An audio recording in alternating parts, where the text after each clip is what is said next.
Grandpa, this is the first interview. First, introduce yourself, your name, how old you are. I am Bernardo Florendo, 87 years old. I was born in Aguilian, La Union in 1916. I am the fourth member of an 11 family, 6 girls and 5 boys. I grew up in a barrio and a farming town. I was not able to get the higher portals of higher education because of plenty members of the family who want to be educated. So that as a result, we tried to help ourselves as best we can to educate ourselves. I read education only first year at the trade school, and then that's it. When I was at working age, I tried to get a job as a gardener on a Balatok mining company. I was receiving only 80 centavos Philippine money a day at that time. I said to myself, I want to be educated.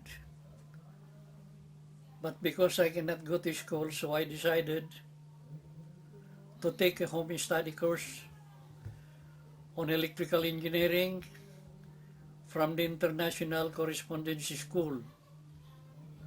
And I thank God because of that training, I was transferred to the electrical department, and that is where I make my living. Ever since then, I became electrician and continue my studies. I was not able to finish it because the wartime broke out, but my knowledge and the chosen trade has been instrumental for me to acquire a job in the electrical department. So that as a whole, when the war breaks out, I was not able to get my complete education because I got married. So I decided to devote myself as a father to earn a living so that I can send my children to school. And I thank God because I never was out of job. And I was able to send them to school to realize the dream that I have not accomplished. However, when I was the post electrician at the Philippine Military Academy in Baguio, I decided to get the homestead to vocational course. I took master electrician and radio technician. And the training that I have, I was thankful to God because when there was no job in the Philippines, I came overseas to work on an electrical company, and the training that I had has given me the chance to be an electrical superintendent of one of the biggest electrical company of Guam that time, that is Hollert Guam.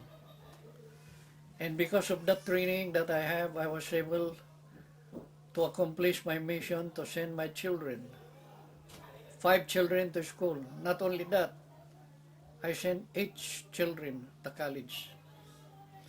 And I told them to struggle hard and try to find a way wherein they could build themselves to be a worthy citizen. I was also drafted as a soldier, and I fought on the Second World War until the surrender of Bataan. I was there. I joined the Death March, which is being a famous in history, the Death March of Bataan. So you I were, was concentrated 11 months as a prisoner of war until I was released. Then I met my wife, who is my childhood sweetheart. We have 5 children, and they are all finished their education. The eldest is Willie, and I thank God because he was able to make it as a commanding general of the Philippine Air Force in on the year 2001. That's my oldest. The second is Elsie, which is a teacher. He was able to make it as school principal, retired now. The third is Manuel, an electrical engineer, a product of Mapua. The fourth is Cleofe, who graduated as nurse. At present, she is a nurse supervisor at the Chinese hospital in San Francisco. The fourth is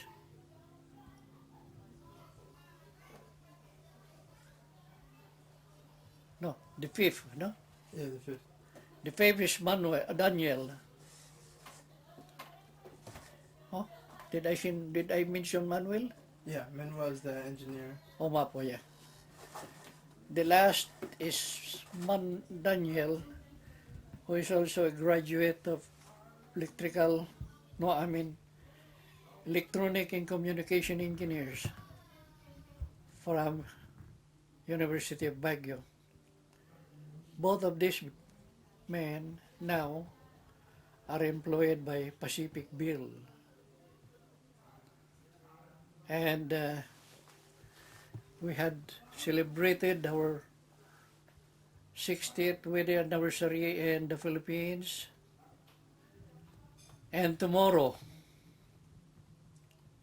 we will be celebrating our 60th wedding anniversary here in the U.S. and San Bruno at Solita. So how do you feel after being married with the same woman for 60 years and being able to celebrate with all your children who are now professionals, and you're able to come together as one big family? How do you feel after all these years being devoted to the same woman, being blessed with 5 children who are able to bless you with grandchildren? Yeah, I have 5 children, both all married, and I have now 17 grandchildren, and I had 4 great grandchildren. Some of them living in the Philippines, and 4 of my children are here now in the States, but my eldest son, Willie, is left in the Philippines because he is now retired. He has a family, and he said he would prepare to stay with his married children in the Philippines. Now I'm staying with my daughter Cleophie at San Bruno, and my two boys have their own homes already with all their families here. Ano pa? So how do you feel? Because I know you're the only surviving male in your immediate family. Yeah. Because maybe 2 years ago, Grandpa Totoy passed away, and then 2 years before, or 1 year before, Grandpa Cito passed away. Speak it louder, louder. Oh, okay. How does it feel to be the only surviving male? Because Grandpa Totoy died, Grandpa Cito died, Yeah. Grandpa Tano died, Yeah, Grandpa Marcelo died, yeah. and then Grandpa Inyong. Okay. Well, in the course of time, all of my brothers, 4 brothers, because we are 5, are already gone. They're already dead. And I am the only living male member of the family. I had still 4 living sisters. 3 of them now in the Philippines.